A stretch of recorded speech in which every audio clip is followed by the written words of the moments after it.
Համաձայն է, բայց ինչ որ մաս իրեն դեռ աջակցում է, բայց չգիտի որ սխալ ճանապարհ է մարդը տանում։ Այսինքն սրում է հարաբերությունները։ Երեկվա իր խոսքերը հիշում եք։ Երեք մի քանի միլիարդ մենք պահանջ ունենք, ինքը սրում է, նույն ձև ինքը Ադրբեջանի նախագահի հետ էր այն ժամանակ խոսում։ Ինչ եղավ, ինչ ստացանք, ինչ կերանք։ Երեգել հիմա սրում է ուրիշ երկրի։ Ադրբեջանից 30-40 անգամ մեծ երկրի հետ հարաբերություն 30-40 չէ, կնեք 120 անգամ մեծ երկրի հետ կոնկրետ որ հայտարարությունները երեկվա նկատի երկաթուղու հետ կապված, այլ բաների հետ կապված սրում է հարաբերությունները երկրների հետ այն ձևով ինչ որ սրել էր Ադրբեջանի հետ, ինչը բերեց պատերազմի։ Կար սրված էր Ադրբեջանի հետ հարաբերությունը, բայց առիթ է տալիս։ Մենք դեռ չենք մարսել են մի թշնամուն։ Ինչու է նոր թշնամի ստեղծում մեզ համար։ Թող պայմանավորվի, չի կարողանում պայմանավորվել, նախորդ անգամ էլ չէր կարողանում պայմանավորվել։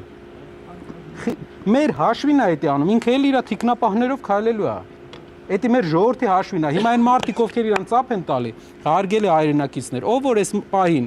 Փաշինյանին ծափ է տալի, ասում է, տեսեք ինչ, չգիտեմ, հակա այս երկրի քայլ արեց բան, նույն մարդիկ ծափ էին տալի 2020 թվականի պատերազմից առաջ։ Ու բերեց այդ հետևանքների, չի կարելի աշխարհի հետ էմոցիայով խոսել։ Աշխարհի հետ պետք է հավասարակշռված, որ երկրորդ անգամ չառերեսվենք նրան, ինչ որ առերեսվեցին։ Բայց ասում է որպես գործընկեր Ռուսաստանի հետ հարաբերություններում ինչ վատ բան է արել Հայաստան, ասում է Ռուսաստանը ըստ էության խնդիր է տեսնում, ավարտեմ պարոն Կարապետյան, ասում է Ռուսաստանը ըստ էության խնդիր է տեսնում այն հարցի հետ կապված, որ Հայաստանը տարբեր երկրների հետ հաստատում է ռազմավարական գործընկերություն, որ փորձում է քաղաքական ու տնտեսական այլընտրանքներ։ Այդ խնդիրները արդյոք սա հիմնավոր չի։ Այդ խնդիրներով թող գնա բանակցի պրոցես գտնի, ճանապարհ գտնի, լուծում գտնի իրավիճակում, ոչ թե բերի sense էլի մի քանի որիորդ անգամ արդեն տուպիկի։ Թող գնա բանակցի։ Էսի մեթոդա տենց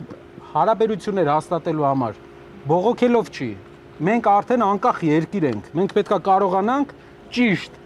համ հերավորություն սահմանելուց ճիշտ անենք։ Համ էլ այնպես չանենք, որ վաղ մյուս օր ավելի սրենք իրավիճակը։